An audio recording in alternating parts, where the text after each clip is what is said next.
Kepada keluarga Bapak dan Ibu Yahya Hantoro Tirto Wijoyo, kami menyampaikan selamat datang di rumah Tuhan pada pagi hari ini. Selamat bahagia buat berkat yang Tuhan karuniakan kepada keluarga ini. Kepada sidang jemaat, saya ingin menyampaikan dan memperkenalkan anak ini di hadapan sidang jemaat, di hadapan Tuhan, di tengah-tengah sidang jemaat, untuk kiranya anak ini dapat diterima menjadi anggota tubuh Kristus yang ada dalam penggembalaan sidang jemaat di Johor dan di Lemah Putro.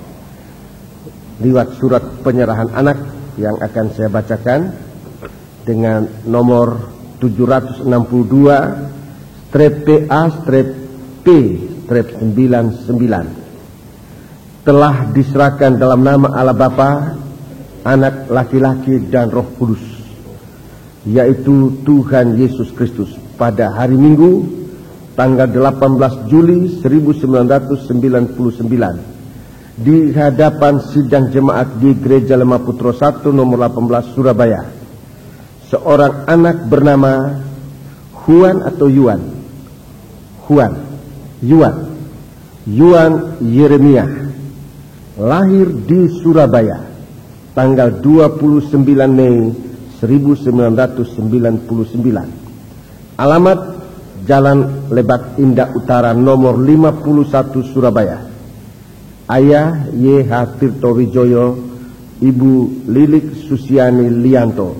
Penyerahan ini dilayani oleh Pendeta Pong Donga Lembah. Demikian surat ini akan saya serahkan seusai penyerahan anak. Semoga surat ini dapat digunakan di kemudian hari. Simpanlah dengan sebaik-baiknya. Puji Tuhan.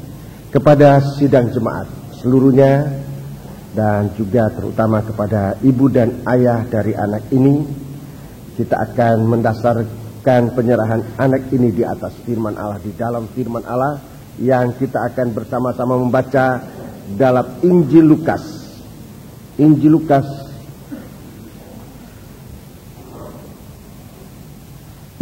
pasal yang ke-10. Injil Lukas pasal yang ke-10, kita membaca ayat 21 sampai dengan ayat yang ke-24. Injil Lukas pasal 10 ayat 21 sampai dengan ayat yang ke-24 berbunyi demikian. Pada waktu itu juga bergembiralah Yesus dalam Roh Kudus dan berkata, Aku bersyukur kepadamu, Bapa, Tuhan langit dan bumi, karena semuanya itu Engkau sembunyikan bagi orang bijak dan orang pandai, tetapi Engkau nyatakan kepada orang kecil. Ya Bapa, itulah yang berkenan kepadamu. Semua telah diserahkan kepadaku oleh Bapakku, dan tidak ada seorang pun yang tahu siapakah anak selain Bapa, dan siapakah Bapa selain anak, dan orang yang berkenan kepadanya anak itu berkenan menyatakan hal itu. Ayat 23. Sesudah itu berpalinglah Yesus kepada murid-muridnya tersendiri dan berkata, Berbahagialah mata yang melihat apa yang kamu lihat, karena aku berkata kepada kamu, banyak nabi dan raja ingin melihat apa yang kamu lihat, tetapi tidak melihatnya, dan ingin mendengar apa yang kamu dengar, tetapi tidak mendengarnya. Puji Tuhan. Sesuatu hal yang rahasia yang Tuhan nyatakan dalam kehidupan manusia sehari-hari, yang hanya dapat dilihat dengan mata rohani yang sangat peka terhadap rencana dan kuasa Allah. Pada pagi hari ini kita berada di sini bersama seorang anak yang menjadi pusat perhatian kita pada pagi hari ini. Seorang anak yang akan diserahkan kepada Tuhan, satu tubuh yang terkecil di antara kita sekalian. Itulah yang dapat kita lihat secara mata jasmani kita. Itulah yang kita lihat, sesosok tubuh yang terkecil, termuda di antara kita sekalian, yang ada dalam ruangan kebaktian pada pagi hari ini. Dia akan kita serahkan kepada Tuhan, dan Tuhan berbicara hal ini sesuatu yang rohani yang perlu kita lihat, tidak hanya dengan mata jasmani kita yang kasar ini, tetapi dengan iman. Kita melihat itu dengan iman, sesuatu yang Tuhan kerjakan. Bagaimana seharusnya kita bisa nanti melihat perkara besar yang Tuhan nyatakan di dalam kita sekalian. Saudara-saudaraku, pekerjaan penyelamatan yang Tuhan sempat karuniakan kepada umat ciptaannya. Banyak yang diciptakan oleh Tuhan. Tuhan ciptakan langit dan bumi, Tuhan ciptakan malaikat, Tuhan ciptakan binatang-binatang, tumbuh-tumbuhan, dan segala sesuatu yang ada di bumi. Tapi dari setiap ciptaan, manusia disebutkan merupakan ciptaan yang utama. Dia nanti akan menjadi sulung atau anak sulung dari segala ciptaan.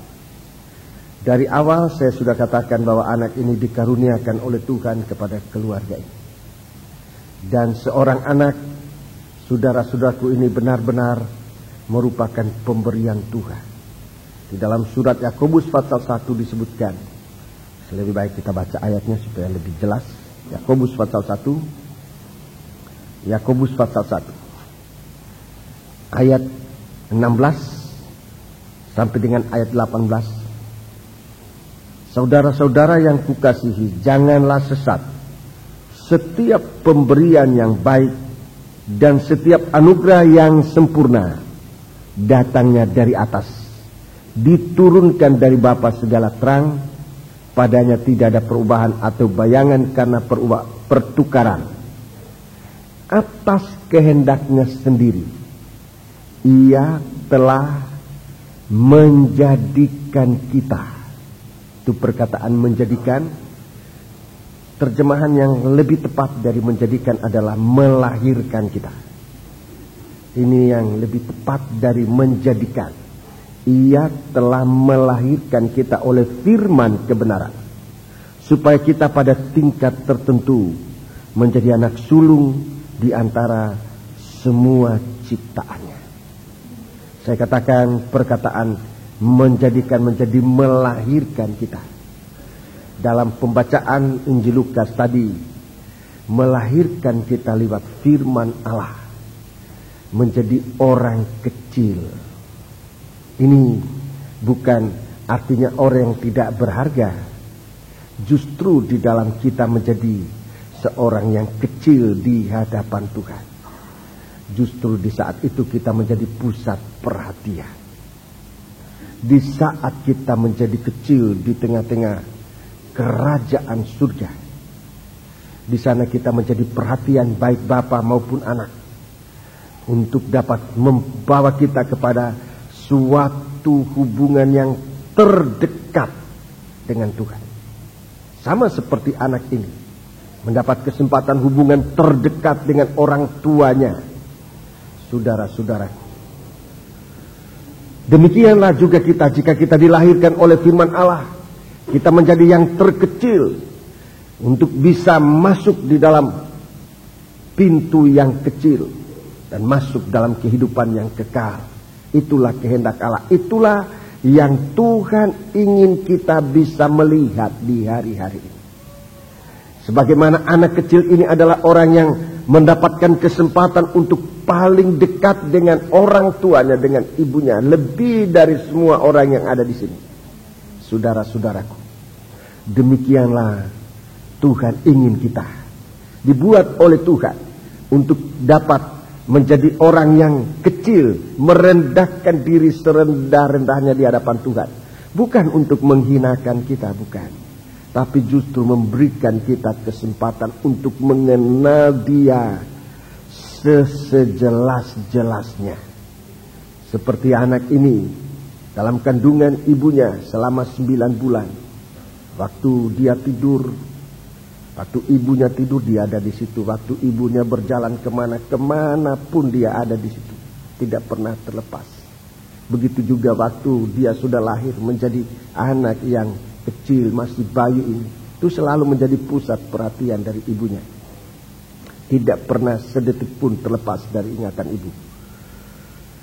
Itulah yang Tuhan suruh kita lihat. Bagaimana hubungan kita dengan Tuhan. Untuk bisa mencapai kerajaan Allah yang kekal.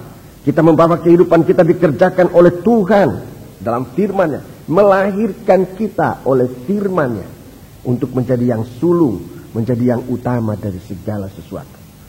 Hal ini dikatakan dan tadi katakan, malaikat di surga ingin tahu. Karena aku berkata kepadamu, banyak nabi dan raja ingin melihat apa yang kamu lihat, tetapi tidak melihatnya, dan ingin mendengar apa yang kamu dengar, tetapi tidak mendengarnya. Banyak yang diketahui oleh anak ini yang kita nggak tahu. Banyak yang dia dengar, saudara-saudaraku, yang kita tidak dengar. Terutama denyut jantung ibunya. Itu yang sangat ia dengar. Suara kasih dari ibunya. Yang kita tidak dengar, dia dengar. Sebab dia yang terkecil dari kita semua. Di dalam surat 1 Petrus pasal 1. 1 Petrus pasal 1 memang disebutkan demikian, bukan hanya raja, tetapi juga ayat yang ke-12.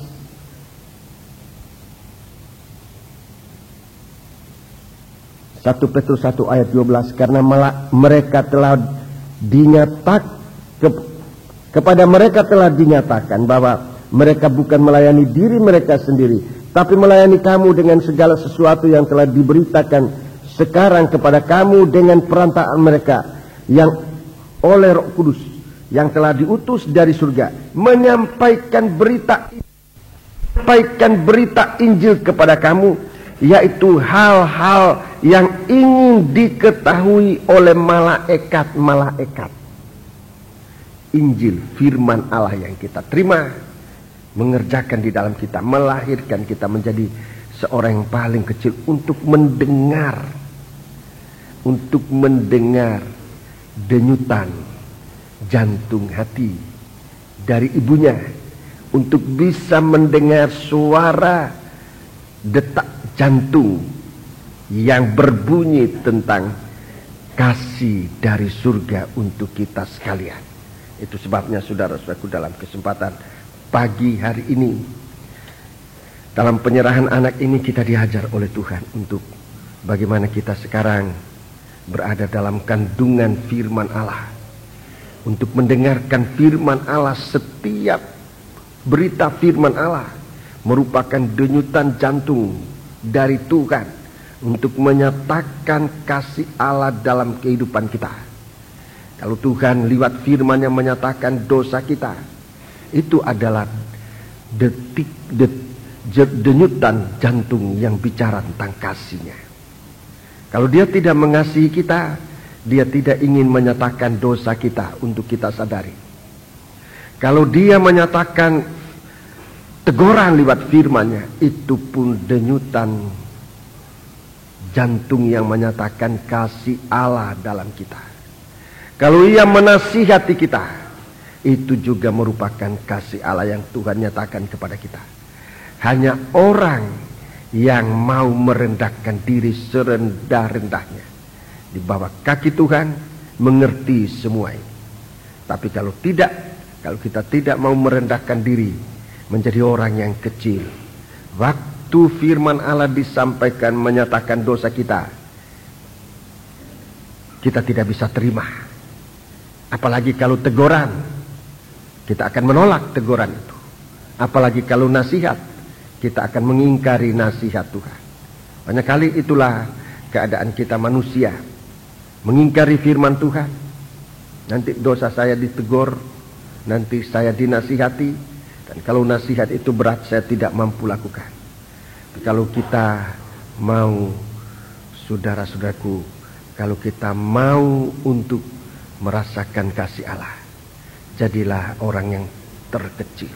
Dalam Amsal, dalam Kidung Agung, dari pelukan Tuhan kepada kita, Dalam Kidung Agung dikatakan di sana, tangan kirinya menyangga kepalaku, tangan kanannya memeluk aku.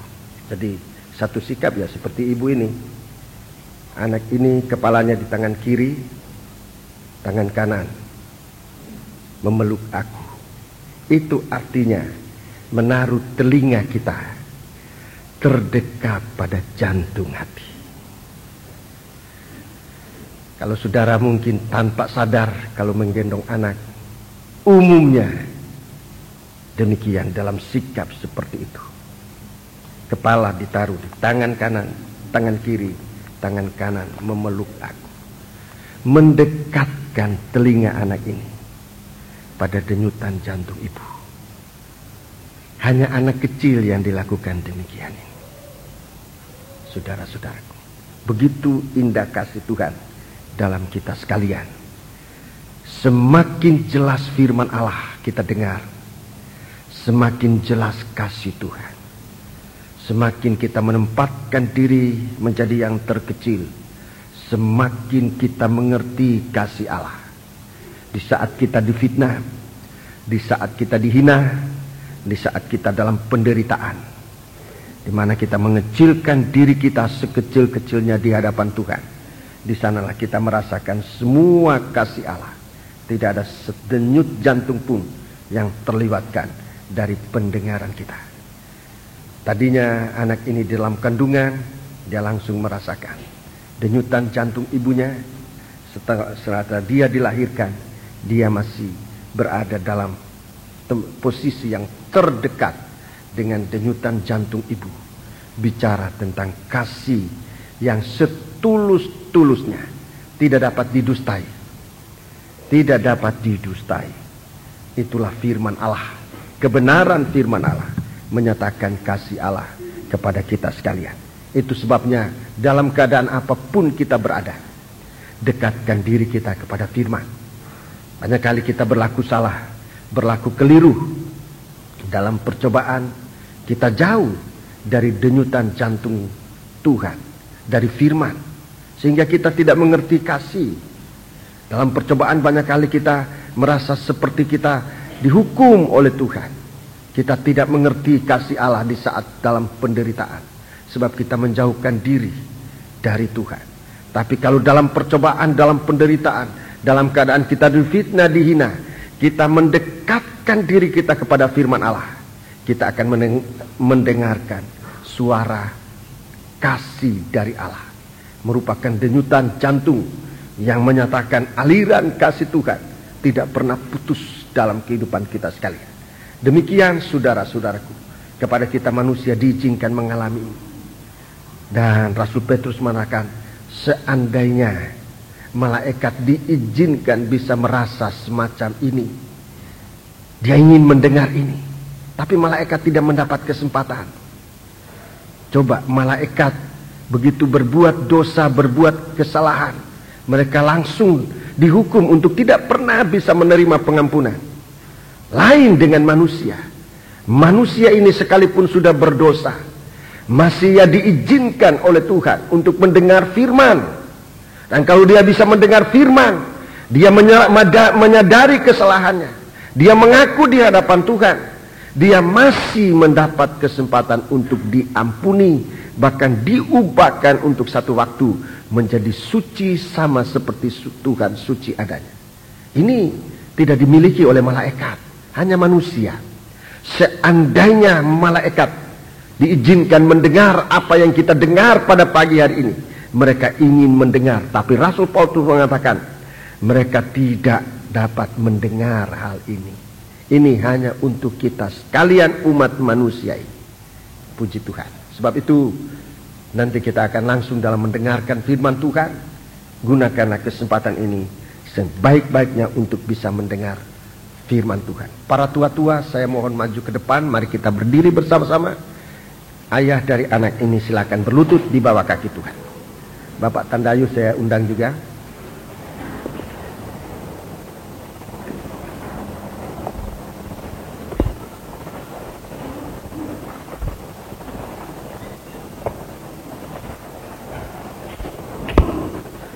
Bersama kita menundukkan kepala. Haleluya.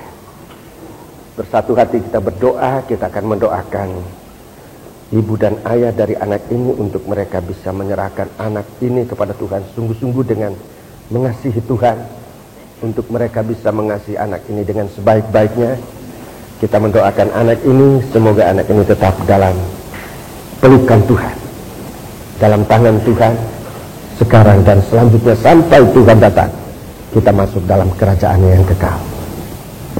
Bapa di surga, di dalam nama Tuhan Yesus Kristus, dalam kasih karunia-Mu, membuat kami memberanikan diri untuk dekat dengan Engkau pada pagi hari ini. Kami merasa satu kebutuhan hidup kami adalah, jikalau kami berada dalam pangkuan-Mu senantiasa, dan tidak pernah terlepas dari Engkau untuk bisa mendengarkan kasih-Mu, mengalami dan merasakan belayan kasih ini dalam hidup kami, dan kami bisa tetap menjadi orang yang setia kepada-Mu sampai Engkau datang kembali. Demikian kerinduan kami dengan Yuan ini, oh Tuhan. Semoga dia saat penyerahan ini akan lanjut merasakan kasih dari Engkau lewat orang tuanya, dan saatnya nanti dia akan merasakan secara pribadi hubungan Engkau dengan dia yang tidak pernah bisa dipisahkan. Bahkan Tuhan, kami berdoa supaya dia juga menjadi saluran berkat bagi umat manusia, di mana firman-Mu Engkau nyatakan dalam dia untuk disalurkan kepada sesama manusia. Dalam pemberitaan firman, dalam menyatakan kasih-Mu kepada sesama manusia, kami doakan anak ini Tuhan, supaya jangan dia sia-sia hidup di bumi ini, tetapi dia benar-benar berguna bagi Engkau untuk memuliakan nama-Mu, berguna bagi sesama untuk menyatakan kasih-Mu. Inilah doa kami, semoga Tuhan Engkau berkenan dengan doa kami, dan membuat dia menjadi kehidupan yang diberkati oleh Dikau. Tuhan, banyak kebutuhannya, banyak yang dibutuhkan oleh dia, tetapi Engkau yang maha mengetahui. Kami taruh dia dalam tangan-Mu, kami percaya Engkau yang akan memelihara dia dalam segala sesuatu. Pakai tangan ibu dan ayahnya untuk merawat, tetapi tangan-Mu juga secara langsung untuk menyatakan kasih-Mu Tuhan. Terima kasih. Sekarang Bapa, Bubu berkat dalam tangan kami, hamba-Mu, untuk kami serahkan untuk kami letakkan dalam hidup anak ini. Semoga berkat ini berlaku dalam dia. Kekasihku Yuan Yeremia, kami doakan Engkau serta kami serahkan Engkau dalam tangan Tuhan, di dalam nama Allah Bapa, Anak, laki-laki dan Roh Kudus, yaitu Tuhan Yesus Kristus. Biarlah berkat firman, berkat kasih Allah dan Roh-Nya yang suci ada dalam Engkau, menjadi kehidupan-Mu selama hidup di bumi ini, bahkan sampai masuk dalam kerajaan Allah bersama umat Tuhan. Tuhan memberkati Engkau. Tuhan juga akan menjadikan Engkau berkat di tengah-tengah masyarakat, di tengah-tengah sidang jemaat, di dalam kaum keluarga. Jadilah Engkau berkat. Tuhan memberkati dalam nama Yesus. Terima kasih Tuhan, terima kasih, terima kasih. Biarlah Engkau yang menerima doa kami. Dan sekarang Tuhan, kami doakan juga ibu dan ayahnya, berikanlah mereka kesetiaan, kekuatan, bahkan kasih dari surga, untuk anak ini dapat nikmati dalam hidupnya ya Bapa.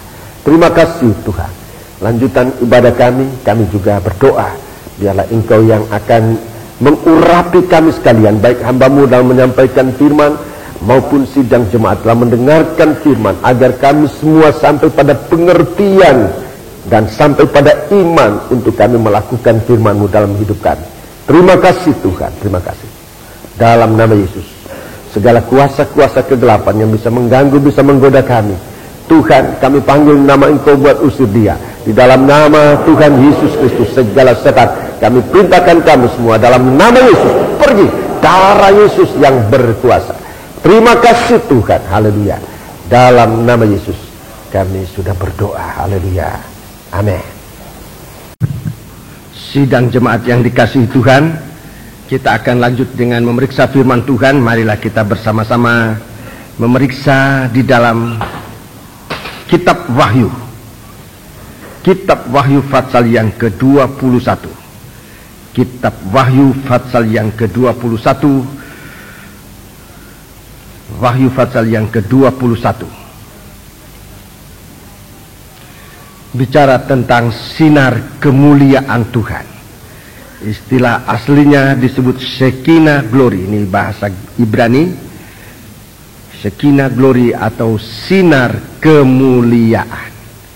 Kita akan periksa bersama-sama. Dan biarlah kita memperhatikan dengan sebaik-baiknya. Lebih dahulu kita akan membaca ayat 1 sampai dengan ayat yang ke-8. Dalam Bible Study kita sudah membaca, tapi saya merasa bagian ini akan banyak kali kita baca, sebab banyak sekali yang harus dijelaskan untuk kita ketahui dalam hidup kita selama berada di dunia ini, agar kita benar-benar terpelihara. Jangan kita menjadi orang yang terhilang dari hadapan Tuhan. Mulai ayat pertama. Lalu aku melihat langit yang baru dan bumi yang baru, sebab langit yang pertama dan bumi yang pertama telah berlalu, dan laut pun tidak ada lagi. Dan aku melihat kota yang kudus, Yerusalem yang baru, turun dari surga, dari Allah, yang berias bagaikan pengantin perempuan yang berdandan untuk suaminya. Ya, jadi ini sudah kepandangan dari Alkitab, masa depan dari gereja Tuhan, masa depan dari kita sekalian untuk nanti menjadi satu kesatuan tubuh yang disebutkan mempelai wanita. Mempelai wanita. Jadi istilah mempelai ini tidak kita buat begitu saja tanpa dasar dan tujuan yang tepat. Tapi memang itulah masa depan dari gereja Tuhan. Itulah masa depan dari gereja Tuhan, akan menjadi satu kesatuan terdiri dari begitu banyak manusia, merupakan suatu unsur-unsur yang akan menjadi satu kesatuan, disebutkan tubuh Kristus. Kita sekarang sedang dalam pembangunan tubuh Kristus. Biarlah kita menjadi orang yang setia dalam mengikut Tuhan. Mari kita membaca terus. Lalu aku mendengar suara yang nyaring dari takhta itu berkata, lihatlah, kemah Allah ada di tengah-tengah manusia, dan ia akan diam bersama-sama dengan mereka. Ini istilah juga menyangkut gereja Tuhan, disebut juga kemah. Kemah Allah itu maksudnya bahwa kemah ini suatu tempat yang harus didiami. Begitu juga kerinduan Tuhan bahwa gereja Tuhan ini harus menjadi tempat di mana Tuhan berada. Gereja itu harus menjadi tempat di mana Tuhan berada. Sekarang ini dalam bentuk firman. Jadi dalam gereja Tuhan harus diberitakan firman. Harus bukan sekedar memenuhi mata acara, tetapi ini suatu ketetapan, keteguhan bahwa gereja itu disebut, atau gereja ini disebut gereja, dilihat dari apakah ada firman atau enggak. Gereja ini disebut gereja jika dilihat di dalam gereja ini ada Roh Kudus atau tidak. Jikalau di dalam gereja ini ada kasih atau tidak. Itu wujud dari Allah sekarang ini. Jadi dikatakan Tuhan ada di tengah-tengah kita, dilihat dari adanya firman. Adanya firman itu yang pertama, pada mula pertama adalah firman. Firman itu, saudara-saudaraku, diperdengarkan untuk dimengerti, untuk dipercayai, dan kalau kita melakukannya, kita merasakan kasih Allah dalam kehidupan kita sekalian. Demikian saudara-saudaraku, dan biarlah kita mengerti untuk bahwa kemah Allah, gereja Tuhan ada di tengah-tengah manusia. Untuk apa kita berada di tengah-tengah manusia? Untuk menyatakan firman, untuk memberitakan firman, baik dalam kebaktian kita maupun dalam kehidupan, supaya aku dan biarlah kita mengerti untuk bahwa kemah Allah, gereja Tuhan ada di tengah-tengah manusia. Untuk apa kita berada di tengah-tengah manusia? Untuk menyatakan firman, untuk memberitakan firman, baik dalam kebaktian kita maupun dalam kehidupan. Perkara-perkara penting semacam ini, banyak kali gangguan itu datang tanpa kita sengaja. Gangguan iblis itu supaya firman tidak sampai pada kita. Jadi kalau kita masih bisa mendengar firman ini, sebetulnya suatu kemurahan, dan dalam kesempatan-kesempatan semacam ini kita harus waspada, benar-benar waspada. Kita mendengarkan firman, di dalam gereja itu harus ada firman, dalam kehidupan kita, sebab firman itu harus tertulis di dalam kita, dapat dibaca. Di mana kita berada, orang dapat membaca firman dalam kehidupan kita. Jadi kita tidak berkhotbah, tetapi dari kata-kata kita, dari sikap kita, orang bisa membaca firman di dalam kehidupan kita. Dulu firman Allah ini ditulis, pertama-tama ditulis di cakrawala, kemudian ditulis di dalam 2 lok batu, di dalam kitab gulungan, dan pada akhir zaman ini ditulis dalam kehidupan kita sekalian, di dalam hati manusia, untuk bisa dibaca. Ayat ini saudara bisa baca di dalam Roma pasal 1, dalam 2 Korintus pasal 3. 2 Korintus pasal 3 ayat 1 sampai ayat 18. Seluruh pasal itu saudara baca, saudara menemukan di sana. Dalam Roma pasal 1 di situ disebutkan firman Allah ini dinyatakan di cakrawala, di alam semesta ini. Dari segala apa yang ia ciptakan, kita bisa membaca firman di sana. Jadi Tuhan menempatkan gereja Tuhan di bumi ini, saudara, bagaikan kemah Allah, ada di tengah-tengah manusia untuk bisa menyatakan firman. Di mana saja Tuhan percayakan kita memberitakan firman, baik dalam bentuk khotbah maupun dalam bentuk sikap hidup kita. Kita nanti akan bersama-sama ke Nias memberitakan firman di sana. Saudara-saudaraku, seluruh kita akan memberitakan firman. Saya berkhotbah, saudara-saudara akan menunjukkan sikap pekerjaan firman di dalam saudara. Itu juga pemberitaan firman. Kesatuan kita, kerukunan kita di dalam melayani Tuhan, itu dapat dilihat oleh saudara-saudara kita yang ada di sana. Kita sudah mendengar, menerima firman, kita perlu menjadi berkat dimanapun kita berada. Ayat 4, ayat 3 kita ulangi. Lalu aku mendengar suara yang nyaring dari tahta itu berkata, lihatlah, kemah Allah ada di tengah-tengah manusia, dan ia akan diam bersama-sama dengan mereka. Mereka akan menjadi umatnya, dan ia akan menjadi Allah mereka. Ya, jadi nanti kita berada di dunia ini, saatnya nanti dalam Wahyu pasal 21 ini, hubungan antara Allah dan manusia tak terpisahkan, tidak bisa dipisahkan lagi. Jadi keadaannya memang beda sekali dengan keadaan kita sekarang. Sekarang seringkali kita tinggalkan Tuhan, seringkali kita tinggalkan Tuhan. Tapi dalam sinar kemuliaan ini, kita tidak bisa meninggalkan Tuhan. Dia adalah Allah kita, kita adalah umatnya. Itu satu hubungan yang tak terpisahkan lagi. Satu hubungan yang benar-benar terikat erat. Tidak seperti sekarang. Sekarang ini hari kita berapi-api ikut Tuhan. Di satu waktu kita gugur, tidak lagi ikut Tuhan dan sebagainya. Di Wahyu pasal 21 ini, di dunia yang baru itu, tidak ada perpisahan lagi. Baca terus.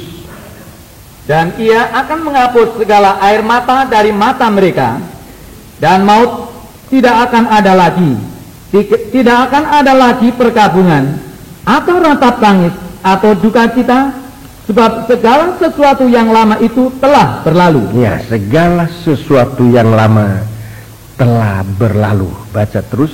Ia yang duduk di atas tahta itu berkata, lihatlah, aku menjadikan segala sesuatu baru. Ya. Dan firman-Nya, tuliskanlah, karena segala perkataan ini adalah tepat dan benar. Ya. Firman-Nya lagi kepadaku, semuanya telah terjadi. Aku adalah Alfa dan Omega, yang awal dan yang akhir. Orang yang haus akan kuberi minum dengan cuma-cuma dari mata air kehidupan. Barang siapa menang, Ia akan memperoleh semuanya ini, dan aku akan menjadi Allahnya, dan ia akan menjadi anakku. Tetapi orang-orang penakut, orang-orang yang tidak percaya, orang-orang keji, orang-orang pembunuh, orang-orang sundal, tukang-tukang sihir, penyembah-penyembah berhala, dan semua pendusta, mereka akan mendapat bagian mereka di dalam lautan yang bernyala-nyala oleh api dan belerang. Inilah kematian yang kedua. Ya, inilah kematian yang kedua. Sebelum saya lanjut menjelaskan ini, saya ingin menunjukkan kepada saudara posisi kita di saat Wahyu pasal 21. Posisi kita di Wahyu pasal 21 ini jelas dalam ayat 1 dikatakan, pada langit yang baru dan bumi yang baru. Ini menunjuk kepada Yerusalem baru. Jadi Wahyu pasal 21 ini Yerusalem baru. Ini mempelai wanita. Jadi manusia di sana,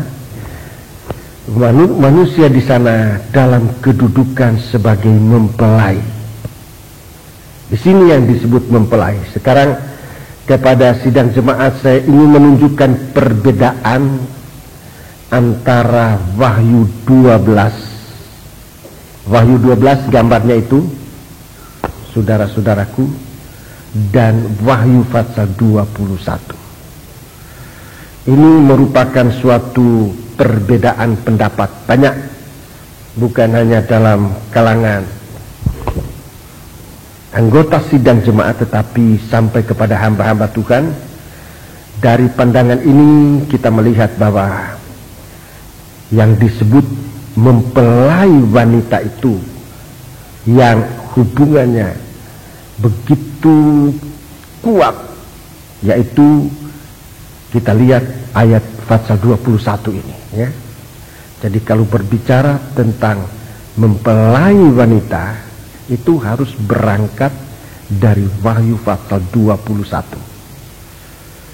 Wahyu pasal 21. Sedangkan Wahyu pasal 12 ini bicara tentang gereja yang disingkirkan ke padang belantara. Dia juga merupakan bagian dari mempelai wanita. Jadi Wahyu pasal 12 ayat 1 itu bahagian dari mempelai wanita. Sementara Wahyu pasal 21 ini itu adalah mempelai wanita seutuhnya. Sebab di sini tergabung ada orang yang hidup, masih hidup waktu Yesus datang, juga orang yang mati di dalam Yesus. Itu dalam satu kesatuan, menjadi satu tubuh yang disebut mempelai wanita. Di sini dalam ayat yang ke-7, barang siapa menang, barang siapa menang. Perkataan barang siapa itu artinya semua yang menang, siapa saja yang menang. Dan ini termasuk pengertian baik dia orang yang mati maupun dia orang yang hidup. Jadi kalau kita berbicara tentang mempelai wanita, itu kita berbicara mulai dari Wahyu pasal 21. Tapi Wahyu pasal 12 itu bagian tubuh Kristus yang disingkirkan ke padang belantara untuk tidak mengalami aniaya zaman antikris 3,5 tahun di bumi ini. Saudara-saudaraku, sekarang saya mau berbicara tentang yang menang ini. Yang menang ini, yang menang ini, saudara-saudaraku, tidak ditentukan oleh manusia. Yang menang ini bukan ketentuan manusia siapapun juga. Bukan juga ketentuan saya, oh saya menang. Tidak. Ada hakimnya. Ada wasitnya. Kalau orang berlomba itu, saudara-saudaraku, itu tidak bisa kita tentukan sendiri. Aku yang sampai lebih dahulu di finish. Tidak bisa. Ada hakimnya, ada alat penentu. Banyak kali kita merasa kita yang menang, padahal bukan. Setelah diperiksa, ternyata bukan kamu yang menang. Jadi di sini, saudaraku, untuk Wahyu pasal yang ke-21 menjadi mempelai wanita yang berhias, disebut juga kemah Allah. Saudara-saudaraku, itu adalah orang-orang yang menang. Itu adalah orang-orang yang menang. Ditentukan oleh hakim. Jadi ada pengadilannya. Mari kita membaca dalam pasal 20. Ada pengadilannya. Ada pengadilannya. Atau lebih dahulu kita membaca dalam 2 Timotius pasal 4 ayat 1. 2 Timotius pasal 4 ayat 1. Ini kita baca lebih dahulu. 2 Timotius pasal 4 ayat 1. Di hadapan Allah dan Kristus Yesus, yang akan menghakimi orang yang hidup dan yang mati. Iya, menghakimi orang hidup dan yang mati. Aku berpesan dengan sungguh-sungguh kepadamu, demi kenyataannya. Sampai di situ. Menghakimi orang hidup dan yang mati. Dalam kesempatan lalu saya hanya berbicara tentang penghakiman, tentang orang mati. Padahal Alkitab mengatakan orang mati dan orang hidup juga dihakimi.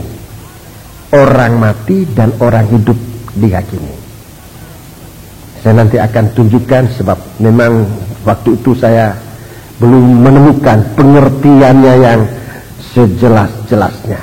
Tapi setelah masuk Wahyu pasal 21 ini, Tuhan jelaskan di hati pengertian tentang penghakiman pasal 20 itu. Di sana kita melihat di orang mati. Di sana kita melihat di orang mati dan orang hidup dihakimi.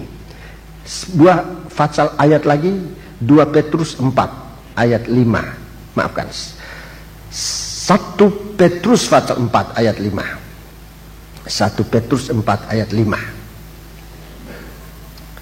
1 Petrus 4 ayat 5. Tetapi mereka harus memberi pertanggungan jawab kepada Dia yang telah siap sedia menghakimi orang yang hidup dan yang mati. Ya, di sini disebut pertanggungan jawab atas Dia, kepada Dia yang nanti menghakimi orang hidup dan orang mati. Tolong ditayangkan. Tolong ditayangkan. Wahyu pasal 20. Wahyu pasal 20. Akhir dari kerajaan 1000 tahun. Tolong. Di situ nanti ada penghakiman. Orang mati dan orang hidup. Orang mati itu datang dari garis merah. Ya. Ini orang mati dibangkitkan, tapi sebetulnya itu kematian yang kedua untuk menerima penghakiman. Ya. Dalam pasal 20, coba kita buka sekarang pasal 20. Pasal 20 ayat 12, dan aku melihat orang-orang mati. Ini orang mati. Dan aku melihat orang-orang mati besar dan kecil berdiri di depan takhta. Lalu dibukakan semua kitab. Dan dibuka juga sebuah kitab lain, yaitu kitab kehidupan. Dan orang-orang mati dihakimi menurut perbuatan mereka, berdasarkan apa yang ada tertulis di dalam kitab-kitab ini. Terima kasih. Ini yang pertama dihakimi. Itu yang saya sudah jelaskan. Semua kitab dibukakan. Kitab apa? Alkitab ini. 66 kitab merupakan firman Allah yang singkatnya berisi perintah dan larangan. Ini dulu saya sudah jelaskan. Jadi yang akan dihukum itu adalah orang yang melanggar perintah Allah. Itu dihukum sesuai dengan yang tertulis di dalam Alkitab. Apa yang dilarang oleh Alkitab tapi dilanggar, itu akan dipertanggungjawabkan. Dan orang yang tidak menyelesaikan ini nanti memang akan mati. Kamu dahulu sudah mati oleh karena dosa dan pelanggaran. Jadi yang dihukum. Kemudian ada perintah. Ada perintah, segala sesuatu yang diperintahkan Allah yang kita tidak lakukan. Segala sesuatu yang diperintahkan oleh Allah yang kita tidak lakukan, itu dihukum.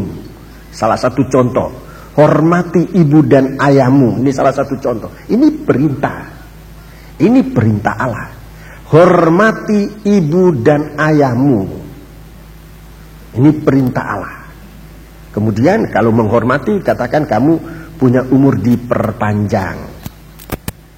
Ibadahmu diperpanjang, pelayananmu diperpanjang, usahamu dilanjutkan oleh Tuhan dan sebagainya. Menghormati ibu dan ayah. Kalau kita melanggar itu dihukum. Ini nanti akan dipertanggungjawabkan. Apa-apa yang dikatakan oleh Alkitab yang kita apalagi sengaja melanggar, sengaja tidak mau melakukannya, itu nanti akan dipertanggungjawabkan di hadapan Tuhan, di hadapan hakim. Ini saya sudah berbicara. Ini tentang orang mati, ya. Hukuman atau penghakiman atas orang mati. Nanti orang mati ini setelah diperiksa sesuai dengan firman yang dia langgar itu, yang dia lalaikan itu, itulah perintah Allah, jelas benar, maka orang mati ini akan dihukum ke dalam lautan api dan neraka dan belerang. Itulah neraka, disebut kematian kedua. Sekarang orang yang hidup, sebab yang dihakimi orang mati dan orang yang hidup. Injil Lukas, kita membaca Injil Lukas pasal 10. Injil Lukas pasal 10 lebih dahulu. Injil Lukas pasal yang ke-10. Injil Lukas pasal yang ke-10. Ayat 17 sampai dengan ayat yang ke-20. Kemudian ke-70 murid itu kembali dengan gembira dan berkata, Tuhan, juga setan-setan takluk kepada kami demi namamu. Ya, jadi 70 ini murid-murid. Saudara bisa baca dalam ayat 1 sampai dengan 12. Ini 70 murid diutus berdua-dua mendahului Yesus ke setiap kota dan tempat yang akan dikunjungi oleh Tuhan. Kemudian dikasih perintah dalam ayat 2 dikatakan tuaian telah banyak. Kemudian ayat 3, pergilah, sesungguhnya aku menyertai kamu di tengah, aku mengutus kamu seperti anak domba di tengah-tengah serigala. Ayat 4, jangan kamu membawa pundi-pundi atau bekal atau kasut, jangan memberi salam kepada siapapun selama dalam perjalanan dan sebagainya. Ayat 8, jikalau kamu masuk ke dalam rumah, ke dalam sebuah kota dan kamu diterima di situ, makanlah apa yang dihidangkan kepadamu dan sembuhkanlah orang-orang sakit yang ada di situ. Katakan kepada mereka, kerajaan Allah sudah dekat padamu. Jadi ini tugas penginjilan. Kemudian murid-murid ini pergi. Waktu dia kembali, itulah ayat 17. Waktu mereka kembali katakan, Tuhan, juga setan-setan takluk kepada kami demi namamu. 18 Lalu kata Yesus kepada mereka, "Aku melihat iblis jatuh seperti kilat dari langit. Sesungguhnya aku telah memberikan kuasa kepada kamu untuk menginjak ular dan kalajengking, dan kuasa untuk menahan kekuatan musuh, sehingga tidak ada yang akan membahayakan kamu." Ya, jadi ada kemenangan. Terus? "Namun demikian, janganlah bersukacita karena roh-roh itu takluk kepadamu, tetapi bersukacitalah karena namamu ada terdaftar di surga." Ya, ini yang harus terbukti nyata. Kita sudah diberkati oleh Tuhan. Kita diberkati oleh Tuhan, ada makanan, ada pakaian dan sebagainya, banyak diberkati oleh Tuhan. Doa kita sudah didengar oleh Tuhan. Dalam kesaksian-kesaksian kita mendengar doa didengar oleh Tuhan, dijawab oleh Tuhan. Masih ada yang belum terjawab, jangan putus asa, terus berdoa. Kalau doa ini belum terjawab, berdoa terus, jangan putus asa. Tapi Tuhan katakan ada satu hal, kalau namamu tertulis di surga, itu harus merupakan suatu bukti. Di dalam Wahyu pasal 20, Wahyu pasal yang ke-20, dalam ayat yang ke-12 sampai dengan ayat yang ke-14, orang mati dihakimi. Orang-orang mati dihakimi.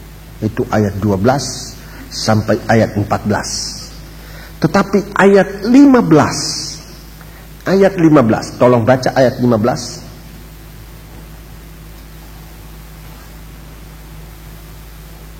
"Dan setiap orang yang tidak ditemukan namanya tertulis dalam kitab kehidupan itu, ia dilemparkan ke dalam lautan api itu."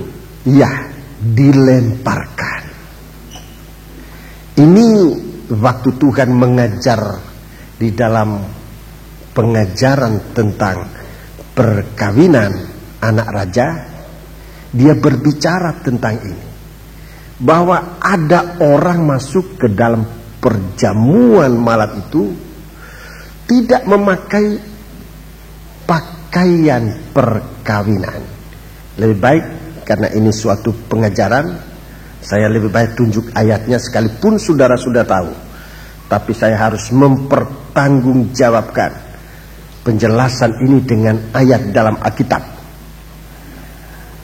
Kitab Injil Matius pasal 22. Injil pasal 22 ini juga berada dalam tabut perjanjiannya, sekitar tabut. Ini tentang orang diundang ke perjamuan kawin. Kerajaan 1000 tahun ini perjamuan kawin. Kita membaca ayat 11. Ketika raja itu masuk untuk bertemu dengan tamu-tamu itu, ia melihat seorang yang tidak berpakaian pesta. Ada seorang yang tidak berpakaian pesta. Padahal di situ semua orang berpakaian pesta. Dalam Wahyu 19, semua penghuni surga itu berpakaian putih. Saudara-saudaraku, semua berpakaian putih. Baca ayat 12. Ia berkata kepadanya, "Hei saudara, bagaimana engkau masuk kemari dengan tidak mengenakan pakaian pesta?" Tetapi orang itu diam saja. Bagaimana bisa masuk dengan tidak berpakaian pesta? Terus? Lalu kata raja itu kepada hamba-hambanya. Lalu kata raja itu kepada hamba-hambanya, "Ikatlah kaki dan tangannya. Dan campakkanlah orang itu ke dalam kegelapan yang paling gelap. Di sanalah akan terdapat ratap dan kertak gigi." Terima kasih. Jadi saudara-saudaraku, kemungkinan, jadi Tuhan jaga kemungkinan bisa ada penyusupan di dalam kerajaan surga. Saudara-saudaraku, kemungkinan ada penyusupan. Wah, ini memang, saudara-saudaraku, memang ketat betul. Itu sebabnya untuk sampai pada Wahyu pasal 21 tentang Yerusalem baru, itu hanya benar-benar orang menang. Orang yang melewati ujian yang ketat. Tadi saya katakan, atau kita sudah bacakan, akan menghakimi orang mati dan orang hidup. Ini, sekarang kita bicara tentang orang hidup ini. Orang yang dikatakan hidup. Orang yang dikatakan hidup ini masih harus dihakimi.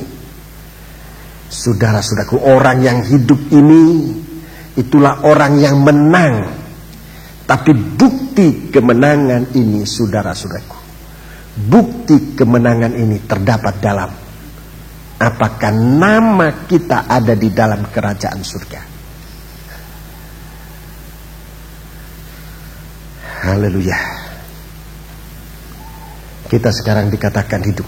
Dalam Wahyu pasal 3, Wahyu pasal 3. Ini rentetan. Dan kita melihat bahwa firman Allah ini harus selalu diulangi.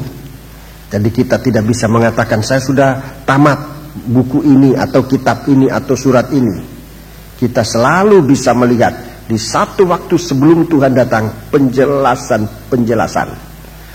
Wahyu pasal 3 ayat 1. Wahyu pasal 3 ayat 1. Jadi model-model semacam ini, saudara-saudaraku. Ayat 1. Dan tuliskanlah kepada malaikat jemaat di Sardis. Inilah firman Dia yang memiliki ketujuh roh Allah dan ketujuh bintang itu. Aku tahu segala pekerjaanmu. Aku tahu segala pekerjaanmu. Engkau dikatakan hidup, padahal engkau mati. Ya, engkau dikatakan hidup, padahal engkau mati. Engkau dikatakan hidup. Aku tahu segala pekerjaanmu. Yang Tuhan tahu ini pekerjaan dari jemaat Sardis ini semua istimewa. Itu sebetulnya ada kalimat, ada perkataan yang diliwati dalam terjemahan baru bahasa Indonesia ini. Aku tahu segala pekerjaanmu, harus dilanjutkan. Engkau ada nama, dikenal. Engkau ada nama. Itu artinya ternama, engkau ternama. Terkenal, engkau ternama. Jadi kelihatan hebat pekerjaan-pekerjaannya dan apanya saja kelihatan hebat sekali. Tetapi sebenarnya engkau mati. Engkau dikatakan hidup, padahal engkau mati. Ini nanti yang kemungkinan semacam ini. Itu nanti akan diuji lagi oleh hakim setelah 1000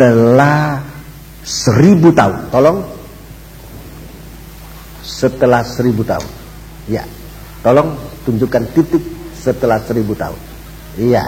Di sini orang hidup. Mana orang hidup? Jalurnya orang hidup. Iya. Jalur hijau itu orang hidup. Itu akan diperiksa kembali. Ada nama atau enggak? Itu ayat yang ke-15. Dalam Wahyu 20 ayat 15. Kitab kehidupan dibuka. Diperiksa. Ada nama atau tidak? Engkau ada nama atau tidak? Kita dilihat berhasil. Pekerjaan kita berhasil dengan cara apa? Kita bekerja. Kelihatan kita tersohor. Cara apa? Kita melakukan pekerjaan. Nikah kita, hidup kita, pelayanan kita, ibadah kita. Saya sebagai gembala, ini poin-poin ini yang saya tidak lupa mendoakan untuk seluruh sidang jemaat. Kehidupan secara pribadi, nikah, rumah tangga, ibadah dan pelayanan. Ini doa gembalamu untuk sidang jemaat. Dan ini merasa hidup kita, pelayanan kita, ibadah kita. Saya sebagai gembala, ini poin-poin ini yang saya tidak lupa mendoakan untuk seluruh sidang jemaat. Kehidupan secara pribadi, nikah, rumah tangga, ibadah dan pelayanan. Ini doa gembalamu untuk sidang jemaat. Dan ini merasa beban yang tidak akan pernah saya lupakan dalam doa. Supaya sidang jemaat ini benar-benar mantap dalam menghadapi suatu tes terakhir nanti. Sesudah wahyu, sekalipun mungkin sudah masuk dalam perjamuan.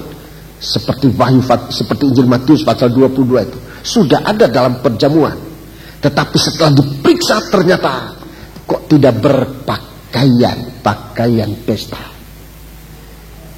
Ini benar-benar mengerikan. Kemudian orang itu diikat tangan dan kakinya dan dibuang ke dalam gelap. Di sana ada tangisan dan kertak gigi.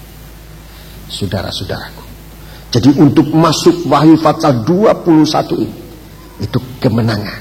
Coba, kita ini dikatakan di dalam Lukas pasal 10 tadi, murid-murid dapat mengalahkan setan. Dapat mengalahkan setan. Dan Tuhan mengatakan memang, aku lihat setan jatuh dari langit ke bumi. Dapat mengalahkan setan. Kita tidak berbuat dosa lagi. Itu kita mengalahkan setan. Tetapi itu belum kemenangan terakhir. Kalau kita baru sembuh dari penyakit, itu belum kemenangan terakhir. Saudara-saudaraku, kalau kita baru diberkati oleh Tuhan dengan apa saja, sampai pun dengan perkara rohani, itu belum kemenangan terakhir. Itu baru kemenangan menang dari setan. Saudara-saudaraku, kita sudah hidup tidak lagi berbuat dosa. Itu kemenangan-kemenangan, tapi belum terakhir. Saudara-saudaraku, masih ada perjuangan yang harus kita perjuangkan. Sebab kita menghadapi setan yang lihai, saudara-saudaraku, yang bisa membuat jalan yang harusnya itu bukan jalan, tapi dia membuatkan itu buat manusia. Sehingga banyak manusia terlena dan kemudian jatuh. Dia pikir dia sudah berhasil, padahal tidak berhasil. Saudara-saudaraku, Wahyu pasal yang kedua. Wahyu pasal yang kedua. Kitab Wahyu pasal yang kedua. Kita lihat di sini jemaat yang menang atas setan. Tetapi masih Tuhan tuntut satu perkara. Mari kita perhatikan, kita membaca ayat 12 sampai 17 secara lengkap. Wahyu 12 ayat 17. Dan tuliskanlah kepada malaikat jemaat di Pergamus. Iya. Inilah firman Dia yang memakai pedang yang tajam dan bermata dua. Ya, pedang tajam bermata dua. Ini senjata perang. Dalam Efesus pasal 6 katakan ini senjata perang. Diberikan kepada gereja Tuhan. Saudara-saudaraku, ayat 13. Aku tahu di mana engkau diam. Ya, aku tahu di mana engkau diam. Yaitu di sana, di tempat tahta iblis. Dan engkau berpegang kepada namaku. Dan engkau tidak menyangkal imanmu kepadaku. Dan juga tidak pada zaman Antipas, saksiku yang setia kepadaku, yang dibunuh di hadapan kamu, di mana iblis diam. Iya, jadi dia menang atas setan itu, dia menang.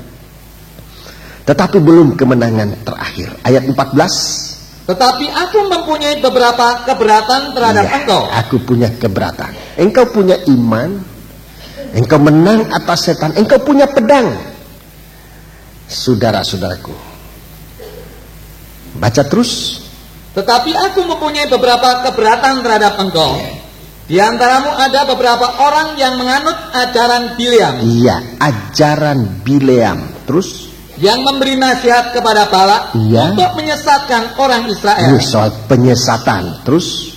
Supaya mereka makan persembahan berhala dan berbuat zina. Iya, ayat 15. Demikian juga ada padamu orang-orang yang berpegang kepada ajaran pengikut Nikolaus. Ya,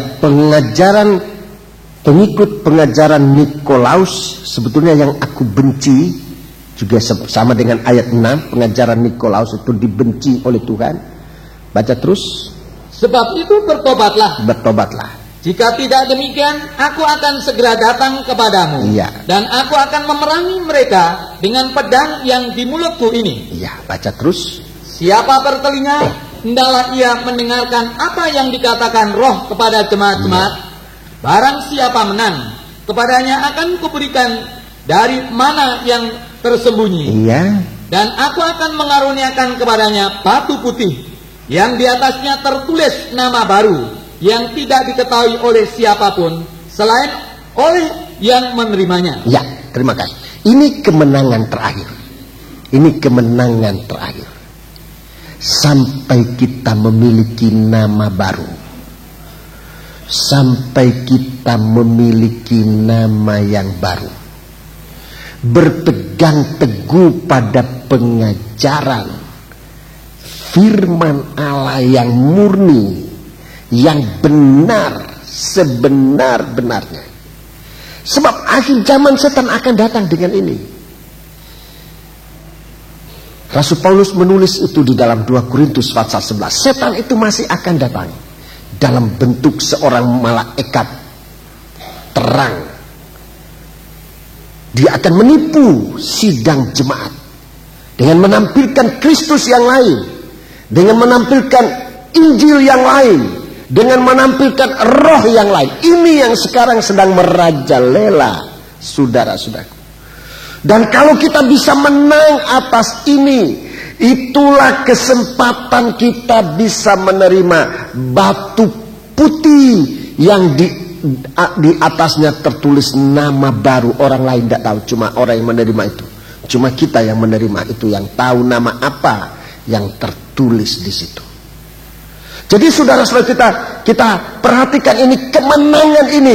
Banyak orang akan jatuh dalam perkara ini. Di mana Tuhan bicara tentang penghakiman atas orang mati dan orang hidup. Rasul Paulus bicara juga soal ini. Terhadap orang yang tidak mau dinasihati, terhadap orang yang tidak mau ditegur, terhadap orang yang tidak mau sadar akan kesalahannya. Itu ditegur, itu diingatkan oleh Rasul Paulus. Beritakan firman, baik atau tidak baik waktunya.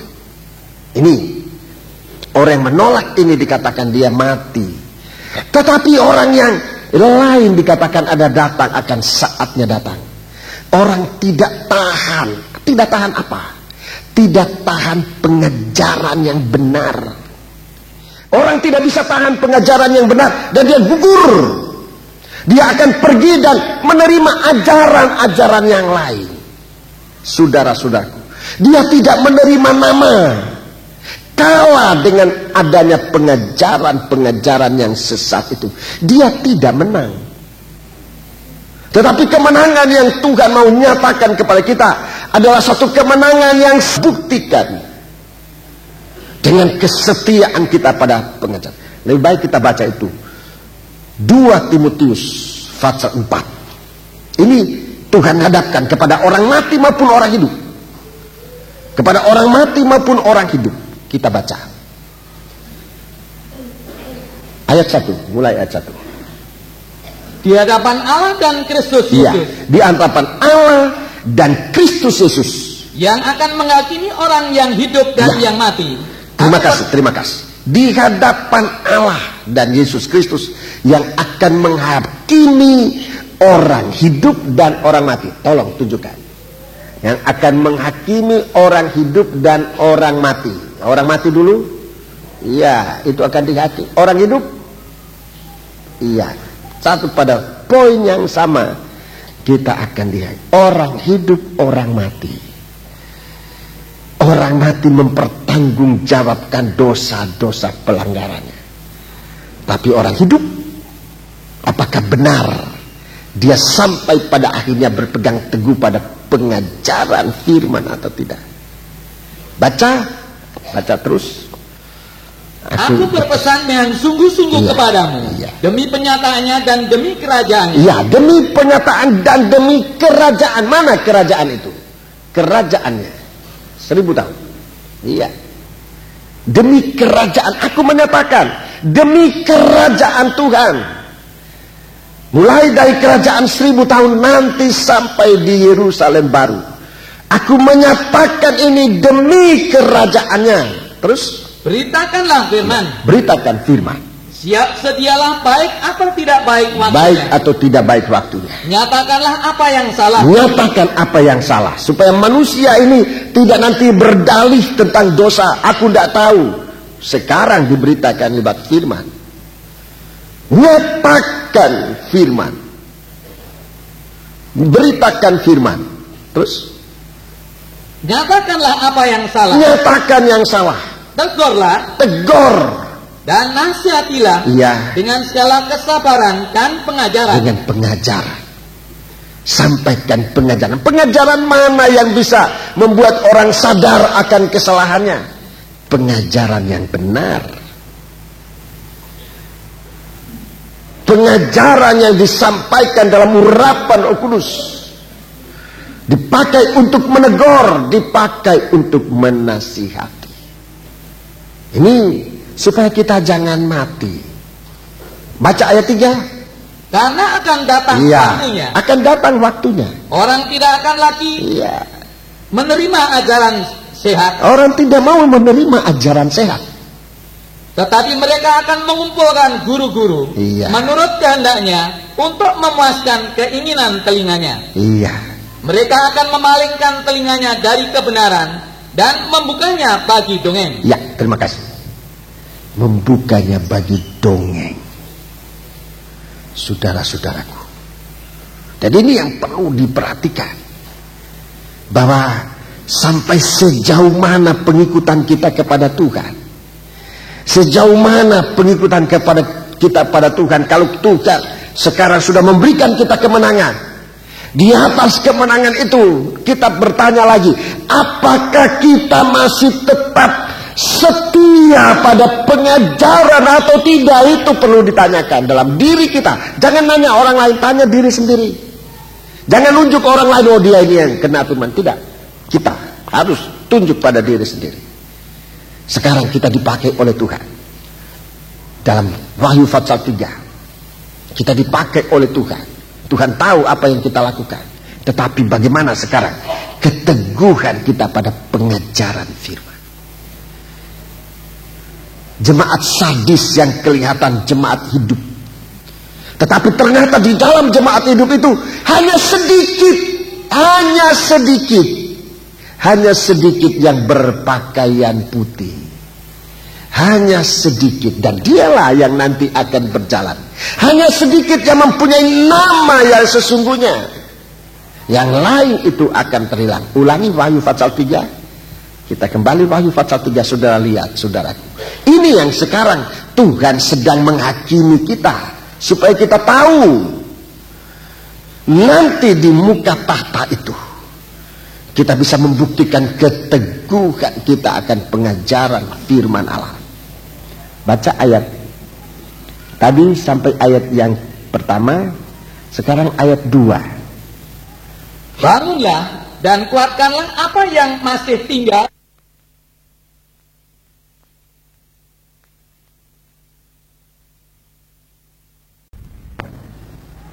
Bangunlah dan kuatkanlah apa yang masih tinggal, yang masih diulang. Bangunlah dan kuatkanlah apa yang masih tinggal, yang sudah hampir mati. Ya, kuatkan yang masih tinggal tapi sudah hampir mati.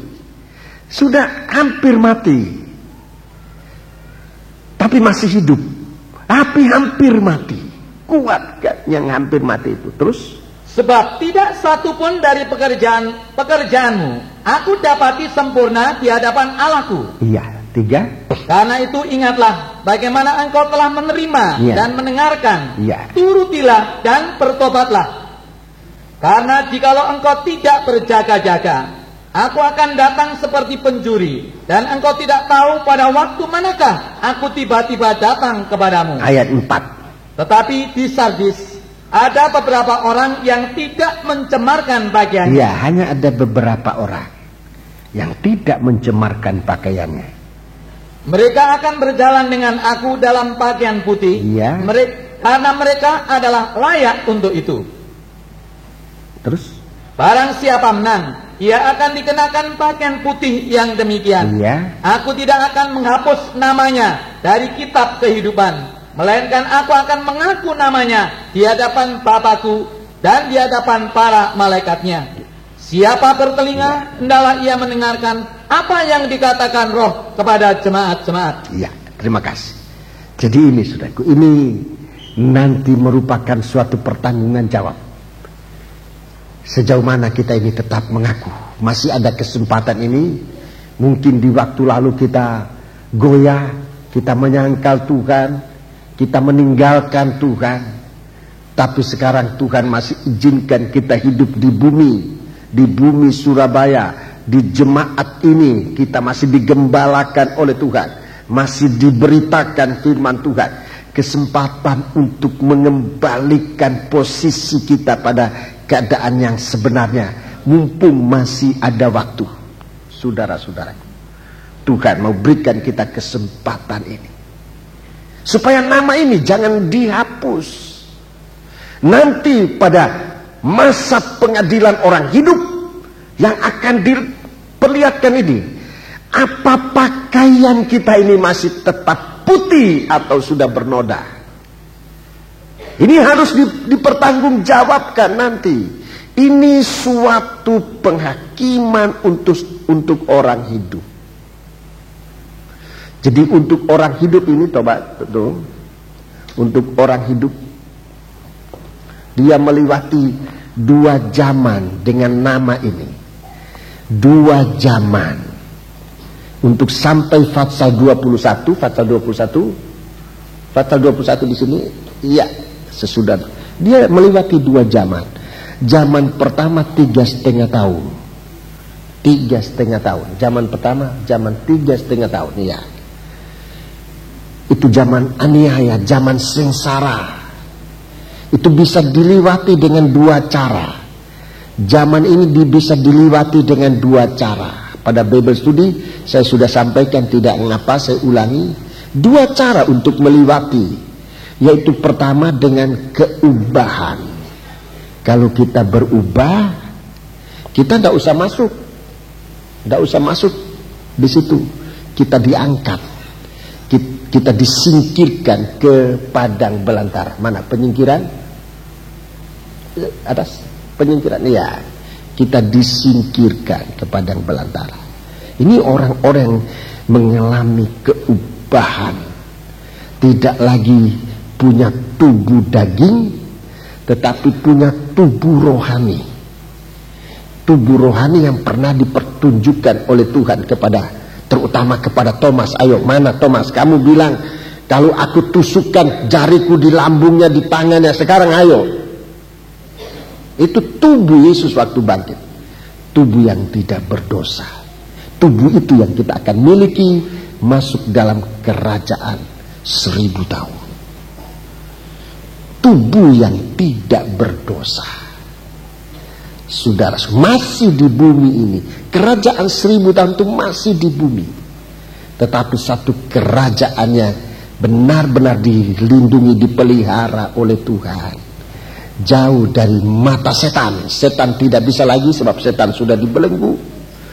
Kita tidak bisa berbuat dosa sebab kita sudah diubah bukan lagi dari lebu tanah. Tubuh kita, daging dan darah kita dari firman Allah. Roh kita dari roh Kristus. Jadi tidak ada lagi kesempatan berbuat dosa. Jalan kedua yaitu masuk dalam aniaya antikris. Masuk dalam aniaya antikris. Tunjukkan aniaya antikris 3,5 tahun. 3,5 tahun. Ya, masuk. Tetapi di situ hanya yang setia. Yang setia tidak menyangkal Tuhan. Hanya yang setia yang tidak menyangkal Tuhan. Sehingga nanti akan diperhadapkan, kamu menyangkal Tuhan atau percaya Tuhan. Kalau dia percaya Tuhan, karena setianya dia punya firman, dia punya kesaksian Yesus, dia tidak menyangkal firman, kepalanya dipancung, dia mati. Tetapi maut tidak berkuasa, hukuman tidak berkuasa atas dia.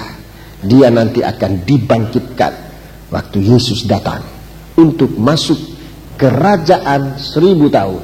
Ya, dengan tubuh kebangkitan, tubuh yang baru, sama dengan tubuh yang kita miliki waktu diubah. Jadi dari dua kesempatan ini, saudara-saudaraku, lebih daripada hanya setia, kita mengalami pembaharuan. Kita diubahkan kepada pembaharuan. Ini lebih dari setia. Kalau hanya setia tetapi tidak dibaharui, saudara-saudaraku, kita melihat satu contoh yang sangat jelas adalah Yudas. Yudas itu kalau bicara soal setia, Yudas itu setia ikut Tuhan. Kemana Tuhan pergi, Yudas ada. Yesus makan roti, ya dia makan roti. Yesus mengajar, dia ada di situ. Yesus menyembuhkan orang sakit, dia ada di situ. Yesus membangkitkan orang mati, Yudas ada di situ. Yudas setia, tapi tidak berubah. Tapi tidak berubah, kesetiaannya tidak mampu untuk meloloskan dia untuk tetap memiliki nama yang pernah ia terima, kemenangan yang, maafkan, dia tidak dapat mempertahankan kemenangan yang ia pernah terima. Dia melihat, dia menang atas setan, dan Tuhan katakan, aku lihat setan itu jatuh dari langit ke bumi. Dia menang, turut menang sama dengan murid-murid yang lain, tetapi dia tidak ada kemampuan untuk menerobos tembok di mana dia harus berhadapan dengan kuasa kegelapan. Dia jatuh, saudara. Dia tidak berubah. Satu perkara yang dia tidak alami adalah dia tidak pernah dibaharui. Hatinya yang terikat dengan uang itu tetap ada. Dia selalu ada hubungan dengan orang Herodiani. Dia selalu ada hubungan dengan orang Farisi dan ahli Taurat. Selalu dia. Sementara dia menjadi murid Yesus, dia selalu pergi kepada orang Herodiani dan orang ahli Taurat untuk membicarakan bagaimana menentang Yesus. Ini Yudas. Dan dia tidak mampu untuk melewati itu. Dia gugur. Dia tidak bisa bertahan. Saudara-saudaraku, sebabnya kita perhatikan dengan sungguh-sungguh di hari-hari ini. Kita yang sudah dipanggil oleh Tuhan, kalau dipilih oleh Tuhan, biarlah kita teguh dalam pilihan dan panggilan ini, supaya kita menerima tiket, supaya kita menerima hak penuh untuk masuk dalam kerajaan anak Allah, yaitu Yesus Kristus, 1000 tahun di bumi ini, dan selanjutnya nanti dalam kerajaan surga. Jangan seperti Yudas. Kita perhatikan ini. Sebab pengajaran-pengajaran sesat itu akan menjadi noda dalam perkayaan pesta nanti. Seandainya bisa lolos. Oh, tetapi ketat sekali. Sebelum pesta berjalan, Tuhan itu memeriksa. Tuhan itu memeriksa. Dan dia lihat, Tolan, mengapa kamu bisa masuk kemari dengan pakaian yang bukan pakaian pesta? Lalu tangannya diikat, kakinya diikat, dibuang ke dalam gelap yang paling gelap. Di sana ratapan dan kertak gigi. Ini yang harus dijaga, saudara-saudaraku. Sebab itu kita perhatikan bagaimana kehidupan ini. Dalam 3,5 tahun ini, di 3,5 tahun ini, kesetiaan yang sungguh-sungguh masih dapat menolong. Kemudian kita melewati zaman yang kedua. Saya sudah kedua pada. Jadi zaman pertama 3,5 tahun, ya. Zaman pertama 3,5 tahun itu. 3,5 tahun itu harus dilewati. Entah lewat keubahan atau kesetiaan yang sungguh. Tidak seperti setianya Yudas. Setianya Yudas itu lain sekali. Setia tetapi tidak berubah. Tidak ada keubahan di dalamnya. Dia masih ada ikatan yang tidak dilepaskan. Hubungan dengan orang Herodiani, hubungan dengan ahli Taurat dan orang Farisi yang pada saatnya nanti menyangkal Tuhan. Zaman 1000 tahun, melewati zaman 1000 tahun, kita harus lewati itu dengan satu persyaratan, dengan satu saja persyaratan, yaitu punya nama baru. Harus sudah punya nama baru. 1000 tahun sudah punya nama baru. Jadi di sana nanti tidak ada nama ganda, tidak ada 2, 3, 4 Petrus atau Yohanes atau Yahya. Masing-masing punya nama. Masing-masing punya nama. Saat Tuhan membutuhkan seseorang, tidak mungkin ada 2, 3 orang menghadap kalau dia panggil. Umpamanya Yohanes. Sekarang kalau saya panggil Yohanes, berapa Yohanes bisa tampil di sini? Sebab nama ganda. Nanti tidak bisa. Hanya satu orang mempunyai nama itu yang dengar panggilan. Yang tidak punya nama itu dia tidak akan dengar. Begitu hebatnya kerajaan Allah 1000 tahun. Begitu tertib, saudara. Hanya orang punya nama. Jadi masa 1000 tahun ini hanya ada masa orang yang punya nama itu. Orang yang sudah diubahkan. Orang yang sudah diubahkan itulah orang tubuh Kristus yang terdiri dari orang-orang hidup itu sudah diubahkan. Orang-orang yang setia lewat pengalaman mati tapi bangkit, itu nanti menjadi satu tubuh, saudara-saudaraku. Dan orang-orang yang tumbuh rohaninya, hidup dalam kasih Allah, tumbuh kehidupan rohani, mulai dari iman, bertumbuh kepada pengharapan, bertumbuh sampai kepada kasih Allah. Jadi dalam kerajaan 1000 tahun ini, orang punya nama itu kita lihat. Kita bisa lihat di sana semua menjadi baru. Di sana orang itu setia secara murni, setia sungguh-sungguh. Di sana orang-orang itu hidup dalam kasih. Ini kerajaan 1000 tahun. Dan nanti menghadapi pengadilan, diperiksa. Mengadili orang yang hidup ini diperiksa. Sejauh mana dia punya kesetiaan kepada Tuhan.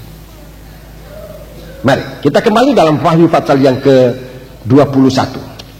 Wahyu pasal yang ke-21. Dikatakan di situ, barang siapa menang. Barang siapa menang. Ini yang nanti yang akan dibaharui. Barang siapa menang. Dalam pengajaran yang saya terima dari senior kami yang saya dapat percaya, saudara-saudaraku, disebutkan ada 3 kelompok orang yang menang. Ada 3 kelompok orang menang. Ada 3 kelompok orang yang menang. Kelompok pertama adalah kelompok mempelai wanita yang masih hidup. Wahyu 12. Wahyu 12. Itu kelompok pertama. Ini kemenangan pertama. Menang atas daging, atas dosa, saudara-saudaraku, atas dunia. Mereka tidak terikat lagi. Semoga kita ada di situ. Jadi kelompok Wahyu 12 ini orang yang masih hidup waktu Yesus datang. Itu bersama dengan kandungannya, anak laki-laki yang akan dilahirkan. Ini yang belum terbuka rahasianya sampai sekarang ini. Saya juga belum menemukan. Masih tertutup. Ini Wahyu 12 tentang anak laki-laki. Ada orang yang sudah ngomong si A, si B, tetapi setelah disesuaikan dengan firman, tidak sesuai. Memang ini masih merupakan satu rahasia yang menunggu saatnya untuk dibukakan. Tapi ini kelompok pertama, yaitu Wahyu 12 ayat 1, itu mempelai yang terdiri dari orang-orang hidup. yang disingkirkan ke padang belantara. Gereja yang disingkirkan ke padang belantara. Bersama dengan dia juga kandungannya, anak laki-laki yang akan dilahirkan. Ini kelompok orang menang yang pertama. Ini kelompok orang menang yang pertama. Kelompok yang kedua. Kelompok yang kedua. Kelompok yang kedua dalam Injil Matius pasal 25. Anak laki-laki yang akan dilahirkan, ini yang belum terbuka rahasianya sampai sekarang ini. Saya juga belum menemukan, masih tertutup. Ini Wahyu 12 tentang anak laki-laki. Ada orang yang sudah ngomong si A, si B, tetapi setelah disesuaikan dengan firman, tidak sesuai. Memang ini masih merupakan satu rahasia yang menunggu saatnya untuk dibukakan. Tapi ini kelompok pertama, yaitu Wahyu 12 ayat 1, itu mempelai yang terdiri dari orang-orang hidup yang disingkirkan ke padang belantara. Gereja yang disingkirkan ke padang belantara. Bersama dengan dia juga kandungannya, anak laki-laki yang akan dilahirkan. Ini kelompok orang menang yang pertama. Ini kelompok orang menang yang pertama. Kelompok yang kedua. Kelompok yang kedua. Kelompok yang kedua dalam Injil Matius pasal 25. Injil Matius pasal 25. 5 anak darah yang pandai itu yang bodoh kira-kira. Yang pandai itu yang bodoh, yang menang. Yang bodoh. Nah, ini kaget semua. Aku juga waktu terima itu kaget dulu. 5 anak darah yang bodoh. 5 anak darah yang pandai itu masuk kelompok Wahyu 12 ayat 1. Ini perlu dicatat. 5 anak darah yang pandai itu Wahyu 12 ayat 1. Itu dibawa disingkirkan oleh Tuhan. Itu 5 anak darah yang pandai. Itu gereja yang masih hidup waktu Yesus datang. Disingkirkan ke padang belantara. Tapi 5 anak darah yang bodoh itu gereja Tuhan. Ini orang suci juga. 5 anak darah namanya anak darah. Disebut dalam 2 Korintus pasal 11 itu perawan suci. Itu gereja Tuhan yang suci, tetapi itu tadi tidak punya minyak persiapan. Dia tidak punya minyak persiapan. Itu anak darah, 5 anak darah yang bodoh. Dia akan masuk pada aniaya antikris. Aniaya antikris. Tetapi di dalam aniaya antikris mereka tidak menyangkal Tuhan. Mereka tetap tidak menyangkal Tuhan. Mereka tetap percaya kepada Tuhan dan mereka dipenggal kepalanya. Jadi 5 anak darah yang bodoh. Itulah gereja Tuhan yang tidak sempurna dalam doa, dalam penyembahannya, tidak sempurna dalam kasihnya. Ia masuk dalam aniaya antikris untuk mempertanggungjawabkan kekurangannya ini. Tetapi di dalam aniaya antikris, dia tidak akan menyangkal Tuhan. Dia tetap berpegang kepada firman Allah. Dia tetap mengaku nama Tuhan. Sebab dia punya kekuatan dari firman yang ia miliki. Ia punya kekuatan dari kesaksian yang ia miliki. Dalam Wahyu 12 ayat 11 dikatakan ia rela mempertaruhkan nyawanya. Dia rela menyerahkan nyawanya. Setan tidak mengalahkan dia. Dia yang mengalahkan setan. Itu Wahyu 12 ayat 11. Tolong baca Wahyu 12 ayat 11. Di sini letak dari orang-orang ini. Mari kita baca. Dan mereka mengalahkan dia oleh darah anak domba. Iya, ada darah anak domba. Tanda pertobatan ada, darah anak domba ada. Terus? Dan oleh perkataan kesaksian mereka. Perkataan kesaksian mereka, kuasa Roh Kudus ada dalam mereka. Terus? Karena mereka tidak mengasihi nyawa mereka sampai ke dalam maut. Iya, terima kasih. Mereka tetap mengasihi Tuhan, sekalipun waktu diukur memang belum sampai pada ukurannya. Ini kelompok yang kedua yang nanti masuk dalam Yerusalem baru. Kelompok orang yang menang. Saudara-saudaraku,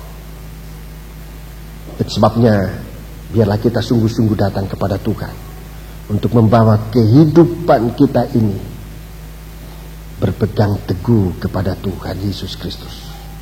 Ini kemenangan demi kemenangan yang kita peroleh di dalam kehidupan kita bersama dengan Yesus Kristus.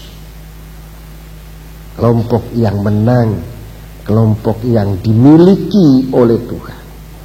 Di dalam Wahyu pasal 2 dan pasal 3 diceritakan tentang 7 kali kemenangan. 7 kali barang siapa menang. Barang siapa menang. Gereja Tuhan itu harus menang dalam segala perkara. Gereja Tuhan harus menang. Mari kita membaca. Kita membaca Wahyu pasal 2. Ini kemenangan-kemenangan dulu sudah kita baca, tetapi tidak ada ruginya kalau kita membaca berulang kali. Ini kelompok, ini kehidupan gereja Tuhan yang menang. Mari kita melihat ada 7 kali kemenangan. Kita baca kembali ya. Ayat pasal 2. Pasal 2. Kita membaca pasal 2, Wahyu pasal 2. Kita membaca ayat 7. Siapa bertelinga, hendaklah ia mendengarkan apa yang dikatakan Roh kepada jemaat-jemaat. Barang siapa menang, dia akan kuberi makan dari pohon kehidupan yang ada di Taman Firdaus Allah. Iya, ini barang siapa menang, dia akan kuberi makan dari pohon kehidupan yang ada di Taman Firdaus Allah. Ini kemenangan. Kedua kali, ayat 11. Siapa bertelinga, hendaklah ia mendengarkan apa yang dikatakan Roh kepada jemaat-jemaat. Barang siapa menang, ia tidak akan menderita apa-apa oleh kematian yang kedua. Iya, ini yang kedua. Yang ketiga, kemenangan yang ketiga, ayat pasal 2 ayat yang ke-17. Siapa bertelinga, hendaklah ia mendengarkan apa yang dikatakan Roh kepada jemaat-jemaat. Barang siapa menang, kepadanya akan kuberikan dari mana yang tersembunyi, dan aku akan mengaruniakan kepadanya batu putih yang di atasnya tertulis nama baru, yang tidak diketahui oleh siapapun selain oleh yang menerimanya. Ya, yang keempat. Yang keempat, ayat 29 pasal 2.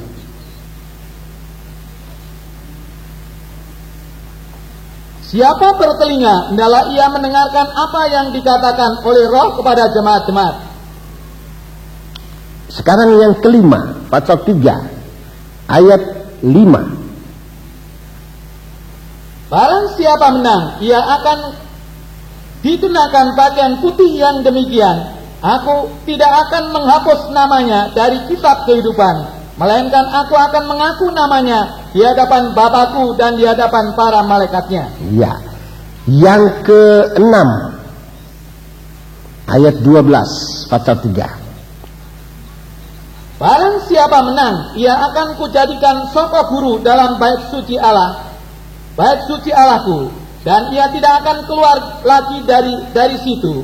Dan padanya akan kutuliskan nama Allahku, nama kota Allahku, yaitu Yerusalem baru yang turun dari surga dari Allahku, dan namaku yang baru. Ayatnya yang ke-7 pasal 3 ayat 21.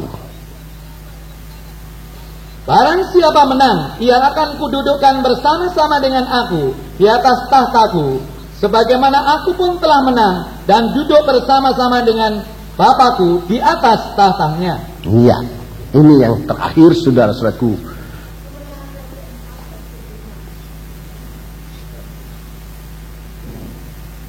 Ayat berapa?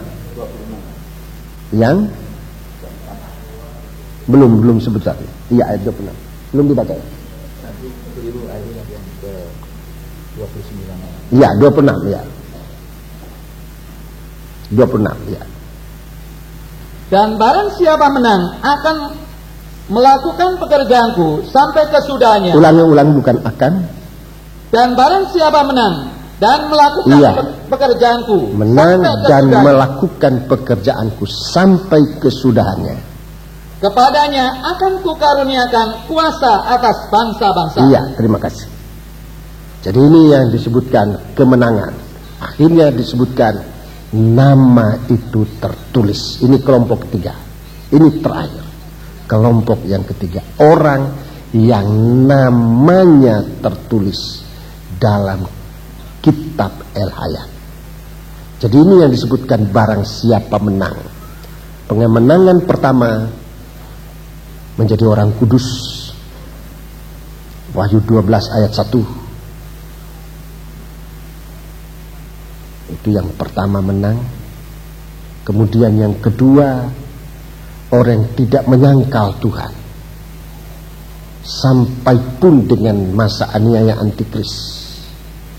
Termasuk di dalamnya gereja Tuhan yang disebut dalam perumpamaan 5 anak dara yang bodoh. 5 anak dara yang bodoh. Kelompok yang ketiga, orang yang namanya tertulis di dalam kerajaan surga, di dalam kitab kehidupan.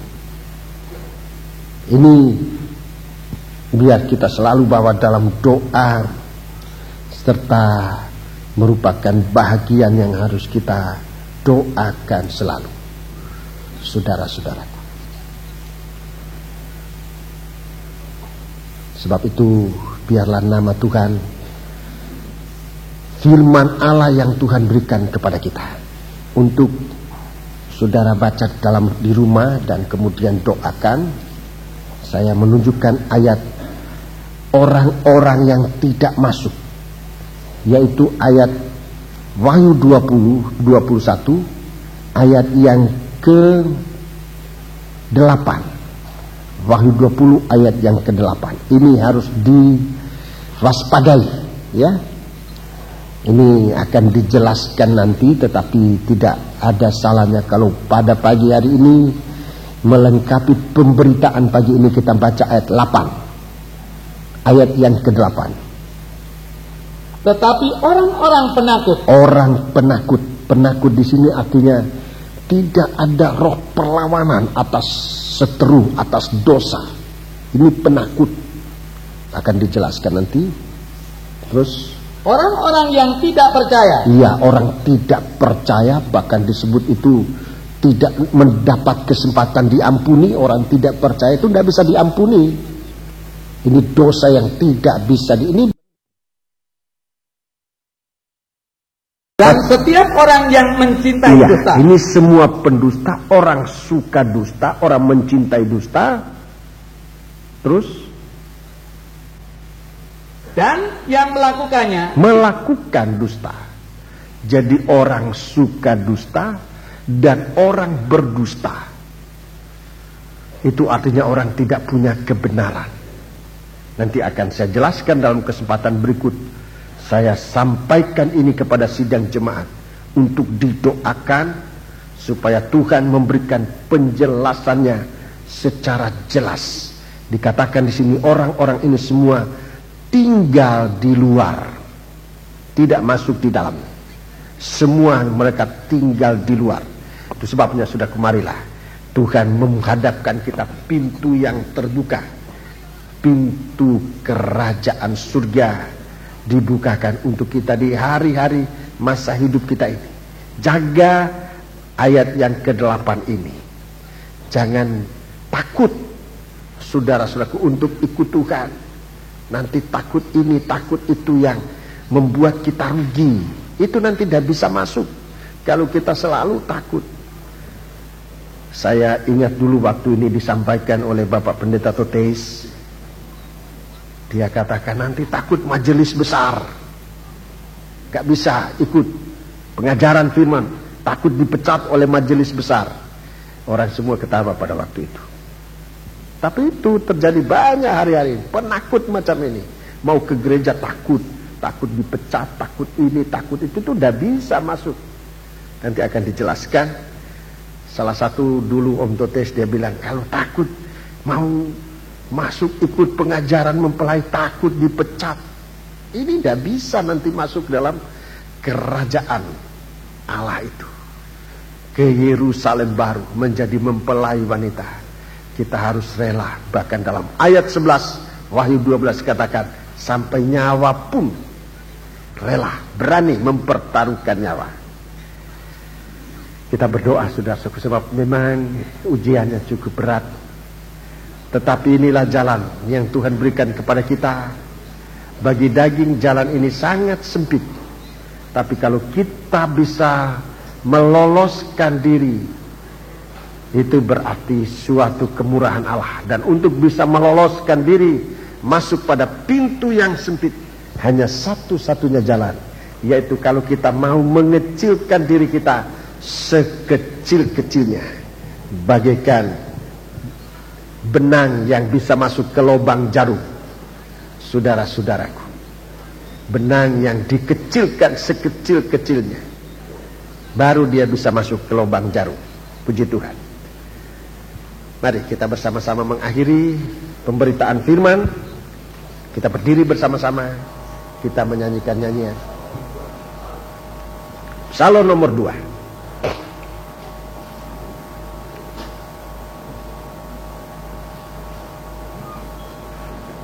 Mari kita lakukan nyanyian Psalm nomor 2. Psalm nomor 2.